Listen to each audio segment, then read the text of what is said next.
Hello everyone, RPSC guidance channel में आप सभी का स्वागत है। दोस्तों, आज की इस वीडियो में हम एलएलबी फर्स्ट ईयर के paper number 7 legal language, legal writing and general English इसके बारे में हम चर्चा करने वाले हैं। तो चलिए वीडियो को शुरू करते हैं। दोस्तों, जनरल इंग्लिश के अंदर दोस्तों हमारी एक यूनिट है एकेडमिक लीगल राइटिंग। ये हमारी यूनिट नंबर 5 है। एकेडमिक लीगल राइटिंग के अंदर हमारे पास में ये आपकी स्क्रीन पे जो टॉपिक्स लिखे हुए हैं ये हैं, जो मैं आपके लिए एक बार रीड कर देता हूँ। जैसे सोर्सेस ऑफ लीगल मटेरियल है, उसके बाद में लिटरेचर रिव्यू है, फिर है राइटिंग इन एब्स्ट्रैक्ट, फिर है फॉर्मुलेटिंग रिसर्च क्वेश्चन, फिर है फॉर्मल राइटिंग स्टाइल, फिर है प्लेजियरिज्म, फिर है साइटेशन मेथड्स जिसको हम फुटनोट्स भी कहते हैं, फिर है एग्जामिनेशन स्ट्रेटजीज और है return communication including emails and letters. इनको हम एक एक करके हम डिस्कस करेंगे। ये आपके सिलेबस का एक तरह से पार्ट हो गया, ठीक है। इसके बाद में दोस्तों हमने जो प्रीवियस ईयर पेपर्स हैं उनके हिसाब से इंपॉर्टेंट क्वेश्चंस की एक लिस्ट प्रिपेयर की है आप लोगों के लिए। इससे आपको बहुत हेल्प होगी। तो इसके अंदर हमारे कौन कौन से क्वेश्चन है। पहला तो क्वेश्चन है कि what is legal research, discuss various sources to find law. दूसरा हमारे पास में लीगल रिसर्च की मेथडोलॉजी। उसके बाद में शॉर्ट नोट्स हैं कि plagiarism, citation, literature review, abstract writing और फॉर्मुलेटिंग रिसर्च क्वेश्चन, आरक्यू और सोर्सेज ऑफ लॉ। ये हमारे क्वेश्चन हैं। तो इनको हम एक एक करके वीडियो में डिस्कस करेंगे, ठीक है। सबसे पहला क्वेश्चन हमारा what is legal research, discuss various sources to find law. कि लीगल रिसर्च क्या है और लॉ को फाइंड करने के यानी विधि को फाइंड करने के कौन से जो है सोर्सेज हैं उनके बारे में डिस्कस करना है। इसके अंदर हमें मतलब ये क्वेश्चन जो है 10 नंबर या 20 नंबर में आता है। तो उस हिसाब से कम 4 to 5 पेजेस का इसमें एक अच्छा आंसर लिखना होता है। तो देखते हैं इसके आंसर को। इसके अंदर हमारे पास में सबसे पहले तो एक लीगल रिसर्च क्या होती है हमको ये बताना होगा। तो लीगल रिसर्च क्या होती है। Legal research is generally the process of finding an answer, है ना। The process of finding an answer to a legal question और checking for legal precedent that can be cited in a brief और at trial. यानी कि एक प्रकार की क्या है, प्रोसेस है। किस चीज़ की प्रोसेस है। Finding an answer to a legal question, किसी भी लीगल क्वेश्चन का आंसर प्राप्त करने के लिए।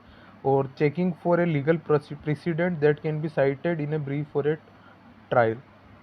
तो कोई भी लीगल रिसर्च क्या होती है, किसी भी लीगल क्वेश्चन के लिए एक आंसर को फाइंड करने की प्रोसेस होती है।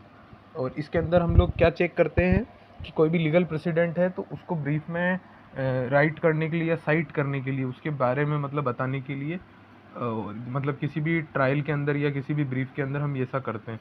फिर हो गया sometimes legal research can help determine whether a legal issue is a case of first impression that is unregulated और लैक्स लीगल प्रेसिडेंट।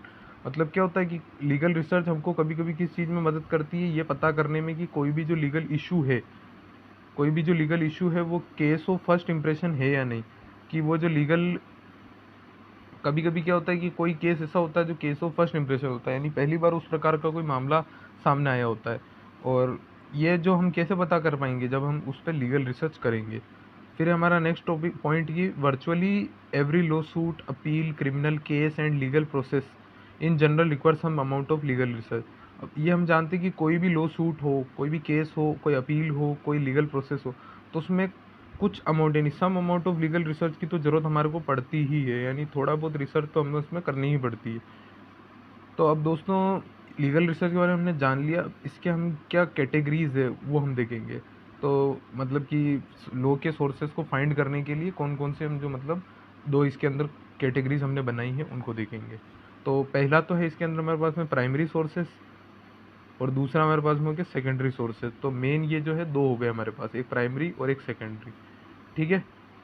तो अब हम पहले प्राइमरी सोर्स के बारे में डिस्कस कर लेते हैं। दोस्तों, प्राइमरी सोर्स क्या होते हैं। Binding law that is codified in statutes, regulation and case laws. मतलब कि प्राइमरी सोर्स में कौन से अपने पास में होते हैं, जो बाइंडिंग लॉ होते हैं, दैट इज कोडिफाइड जो संहिताबद्ध होते हैं, इन स्टेट्यूट्स क्या होते हैं, rules made by legislature bodies, यानी कि जो विधायिका है, जो हमारे देश की संसद है, उसके द्वारा जो बनाए गए रूल्स होते हैं उनको हम क्या कहते हैं, स्टेच्यूट्स कहते हैं। यानी कि एक तरह से जो उसके बनाए हुए अधिनियम हो गए ये सब। और ये क्या होते हैं, कोडिफाइड होते हैं। और ये क्या होते हैं, बाध्यकारी होते हैं, यानी कि बाइंडिंग होते हैं, आम जनता पे या सभी लोगों पर ही बाध्यकारी होते हैं। और इसके अलावा क्या होते हैं, एक तो रेगुलेशंस होते हैं और एक केस लॉज होते हैं, ठीक है। अब हम नेक्स्ट इसका देखते हैं, वो है सेकेंडरी सोर्सेज। सेकेंडरी सोर्स क्या होते हैं, not legally binding, this type of information explains primary law. अब ये क्या करते हैं, प्राइमरी लॉ को एक्सप्लेन करते हैं, and legal theory including legal digest, treatise और जर्नल्स। अब इसके टाइप क्या होते हैं, एक तरह से ये लीगल थ्योरी बताता है। अब इसमें क्या क्या होते हैं, एक तो लीगल डाइजेस्ट होते हैं, ट्रीटीज होती है, जर्नल्स होते हैं। हम देखते हैं कि बहुत सारी जो जर्नल्स जो है पब्लिश होती है किसी भी कानून के ऊपर, तो वो सब क्या इसी के अंदर आते हैं। ठीक है, अब इसके बाद में हमारा सेकंड क्वेश्चन है, what is legal research methodology discuss. तो इसके अंदर हम क्या क्या पॉइंट डिस्कस करेंगे वो हम एक बार सारे एक साथ बता देते हैं। तो इसके अंदर हम पहले डिस्कस करेंगे what is research and legal research, दूसरा objective, purpose of legal research, kind, types of legal research, process और स्टेप्स ऑफ लीगल रिसर्च और मेजर प्रॉब्लम्स। ये पॉइंट जो हम इसके अंदर डिस्कस करेंगे। तो पहला तो है कि क्या होती है, फिर इसके पर्पस क्या हैं, फिर इसके काइंड्स क्या हैं, फिर प्रोसेस क्या होती है, फिर मेजर प्रॉब्लम्स क्या होती है। इनको एक एक करके हम इस पूरे में डिस्कस करेंगे। ठीक है, तो फर्स्ट है इसके अंदर कि what is legal research and what is research and legal research. तो दोस्तों रिसर्च मेथोडोलॉजी, जिसको शॉर्टकट में क्या कहते हैं, RM, इसकी शॉर्ट फॉर्म होती है, इज़ द स्पेसिफिक प्रोसीजर और techniques use to identify, select, process and analyse information about a topic. यानी कि ये क्या है, एक प्रकार की स्पेसिफिक प्रोसीजर है। क्या है ये स्पेसिफिक प्रोसीजर है या फिर कोई एक टेक्निक है, किस लिए इसको इस्तेमाल किया जाता है, आइडेंटिफाई, सेलेक्ट और प्रोसेस करने के लिए, एनालाइज करने के लिए इन्फॉर्मेशन को अबाउट ए टॉपिक, किसी भी टॉपिक के लिए। ये सब चीज़ें जो इसमें बताई है उनको करने के लिए जो प्रोसेस हम इस्तेमाल करते हैं उसको हम क्या कहते हैं, रिसर्च मेथोडोलॉजी कहते हैं। The methodology allows the reader to critically evaluate the overall validity and relatability of a study. अब क्या होती है मेथोडोलॉजी, कोई भी जो रीडर यानी जो पढ़ने वाला है उसको अलाउ करती है ताकि वो इवेल्युएट कर सके, उसका मूल्यांकन कर सके जो स्टडी है कि उसकी क्या वैलिडिटी और क्या रिलेटिविटी है। ठीक है, सॉरी रिलायबिलिटी, कि उसकी क्या रिलायबिलिटी है ना, ये reliability. So methodology is a set of methods used in particular area of study और एक्टिविटी। क्या है मेथोडोलॉजी, एक सेट ऑफ मेथड है यूज्ड इन पर्टिकुलर एरिया, यहाँ पे आर नहीं है कि एरिया और आ जाएगा, ए आ जाएगा पूरा, तो ये है एरिया। ठीक है, एरिया ऑफ ए स्टडी और एक्टिविटी। तो ये हो गई हमारे पास में research methodology. Next objective purpose of legal research, की कोई भी लीगल रिसर्च करने की क्या हमारे ऑब्जेक्टिव होते हैं, क्या पर्पस होते हैं। तो सबसे पहला पॉइंट क्या हमारा, असर्टेनिंग, यानी कि फाइंड आउट द लॉ, यानी कि लॉ को ढूंढना, उसको प्राप्त करना। दूसरा हो गया हाईलाइटिंग गैप्स इन लॉ, कि लॉ में जो भी गैप्स उनको हाईलाइट करना। तीसरा है determining coherence, consistency and stability of law. अब कोहेरेंस का मतलब क्या होता है, लॉजिकल कनेक्शन, कि लॉ के अंदर कोई लॉजिकल कनेक्शन है या नहीं, इसको डिटरमाइन करना यानी कि निश्चित करना। कंसिस्टेंसी और स्टेबिलिटी भी चेक करना, क्योंकि सजेस्टिंग लॉ रिफॉर्म्स। अब अगर लॉ में कोई कमी है तो लॉ रिफॉर्म्स को सजेस्ट करना, ये भी क्या हो गया इसके ऑब्जेक्टिव यानी कि इसके उद्देश्य हो गए। नेक्स्ट हमारा kinds oblique types of research, की रिसर्च की कितने टाइप्स हैं, काइंड्स हैं। तो पहला हो गया हमारे इसमें क्वालिटेटिव और क्वांटिटेटिव, दूसरा हो गया डिस्क्रिप्टिव एनालिटिक, तीसरा हो गया अप्लाइड एंड प्योर, चौथा हो गया कॉन्सेप्चुअल एम्पेरिकल, पाँचवा हो गया डॉक्ट्रिनल नॉन डॉक्ट्रिनल, जो कि सिंपल और कॉम्पेरेटिव।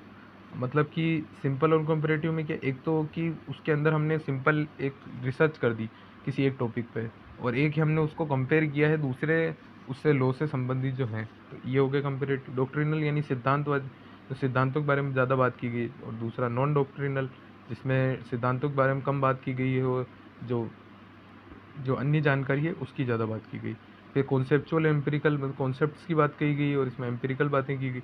अप्लाइड और प्योर, जैसे डिस्क्रिप्टिव एनालिटिक, डिस्क्रिप्टिव में सारा जो है मतलब ये एक तरह से निबंधात्मक, और इसके अंदर क्या एनालाइज किया गया वैसे, और क्वालिटेटिव और क्वांटिटेटिव। तो ये सब क्या होगा इसके काइंड्स या टाइप्स हो गए लीगल रिसर्च के। नेक्स्ट हो गया हमारा प्रोसेस और स्टेप्स ऑफ लीगल रिसर्च, कि कोई भी लीगल रिसर्च करने के लिए क्या प्रोसेस होते हैं या क्या स्टेप्स फॉलो करे जाने चाहिए।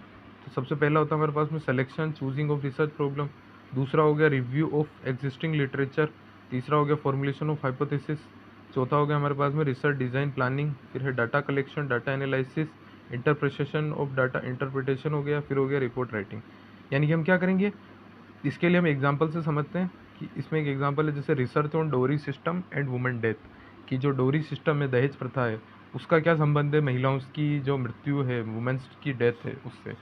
तो इसमें हम क्या करते हैं, हम सबसे पहले हमने क्या करा, एक टॉपिक चुना, selection oblique choosing of research problem, ये हमने इस टॉपिक पे रिसर्च किया तो इसको सेलेक्ट किया। फिर अब क्या करेंगे, हम जो वर्तमान में ऑलरेडी इससे संबंधित जो नियम हैं, जो इससे संबंधित लिटरेचर है, जो रिपोर्ट्स है, जो इससे संबंधित प्रावधान है, उनको हम क्या करेंगे, उनका रिव्यू करेंगे, उनको हम एक बार देखेंगे कि उनमें क्या कहा गया है। फिर उसके बाद में हम क्या करेंगे, फॉर्मुलेशन करेंगे एक हाइपोथेसिस की, कि हम कोई चीज़ जो एक परिकल्पना करेंगे, कुछ मान लेंगे कि डोरी सिस्टम से महिलाओं के ऊपर क्या है, जैसे डोरी सिस्टम जो है वो महिलाओं की मृत्यु के लिए बहुत हद तक जिम्मेदार है, ऐसा हम कुछ मान लेंगे। ठीक है, फिर उसके बाद में हम क्या करेंगे, एक प्लानिंग करेंगे, पूरी प्रॉपर रिसर्च की डिज़ाइनिंग करेंगे कि हम किस प्रकार से इस रिसर्च को करने वाले हैं। फिर हम क्या करेंगे, डाटा कलेक्ट करेंगे जगह जगह, गांव-गांव जाकर, और क्या इससे संबंधित महिलाओं से बातचीत करेंगे, लोगों से बातचीत करेंगे, फिर डाटा कलेक्शन करेंगे, फिर उस डाटा को एनालाइज करेंगे कि उससे क्या अर्थ निकल रहा है, फिर उसका इंटरप्रिटेशन करेंगे, और लास्ट में क्या करेंगे, एक रिपोर्ट राइट करेंगे।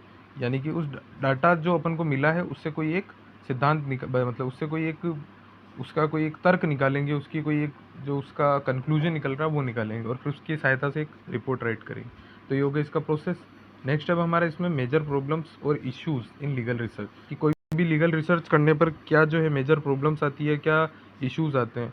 पहली प्रॉब्लम आती है सबसे बड़ी, कल्चरल प्रॉब्लम। दूसरी आती है lack of manpower, lack of resources है, जिसमें मैन पावर हो गया, मनी हो गया। फिर आगे इनकम्पिटेंसी, फिर है लैक ऑफ नेटवर्किंग, फिर आ गया प्रोसीजरल प्रॉब्लम, परमिशंस वगैरह, फिर आ गया for the sake of educational purpose. Cultural problem, जैसे हमने दहेज का एग्जांपल लिया, गाँवों में कल्चर ऐसा रहता है कि महिलाएं जो हैं खुल के बात नहीं कर पाती है, तो वो कल्चरल प्रॉब्लम हो गई। फिर लैक ऑफ रिसोर्सेज, यानी कि कोई भी रिसर्च करने के लिए हमको क्या बहुत पैसे की और लोगों की ज़रूरत पड़ती है जो जाकर रिसर्च कर सकें। अगर वो नहीं होगा तो उसमें समस्या आएगी, प्रॉब्लम होगी। फिर इनकम्पिटेंसी, यानी कि हमारे पास मैन पावर तो आ गई है पर वो कैपेबल ही नहीं है, उन लोगों से काम ही नहीं हो रहा। फिर फोर्थ हो गया हमारा लैक ऑफ नेटवर्किंग, कि नेटवर्किंग अच्छी नहीं है हमारी, कि जहाँ हम जा रहे हैं वहाँ का हमें मतलब कुछ नॉलेज नहीं है उस जगह का, उसके बारे में हमको जानकारी नहीं है, तो वहाँ के लोगों से हमारी जान पहचान नहीं है, उसकी प्रॉब्लम। फिर प्रोसीजरल प्रॉब्लम, कि हर जगह उनको परमिशन लेनी पड़ती रिसर्च करने के लिए, कि डिस्ट्रिक्ट कलेक्टर से परमिशन, या कहीं सरपंच से परमिशन, थानेदार से परमिशन, ये सारी जो परमिशंस होती है ये प्रोसीजरल प्रॉब्लम हो गई। फिर लास्ट में हमारे उसमें for the sake of educational purposes, कि केवल जो है एजुकेशन पर्पस के लिए अगर कोई काम किया गया है, कि खाली स्कूल अपने मतलब कॉलेज के अंदर की प्रोजेक्ट है तो उस प्रोजेक्ट को बनाने के लिए अगर रिसर्च की गई है तो उसमें इतना ध्यान नहीं दिया जाता। तो ये जो सारे इसके मेजर प्रॉब्लम्स हो गए। तो आज के हमने इस वीडियो में हमने कितने टोटल जो है 2 क्वेश्चंस को डिस्कस किया है। एक तो what is research and legal research, और इससे पहले हमने एक लॉ लीगल रिसर्च और various sources to find law ये डिस्कस किया। अब आगे के वीडियो में हम जो है नेक्स्ट जो क्वेश्चन बचे हुए हैं उनको डिस्कस करेंगे। अगर आपको ये वीडियो थोड़ा भी हेल्पफुल लगा है तो आप चैनल को सब्सक्राइब करें, वीडियो को लाइक करें, अपने दोस्तों के साथ शेयर करें, और आप किस टॉपिक्स पर वीडियो चाहते हैं ये कमेंट सेक्शन में हमें ज़रूर बताएं। तब तक के लिए धन्यवाद।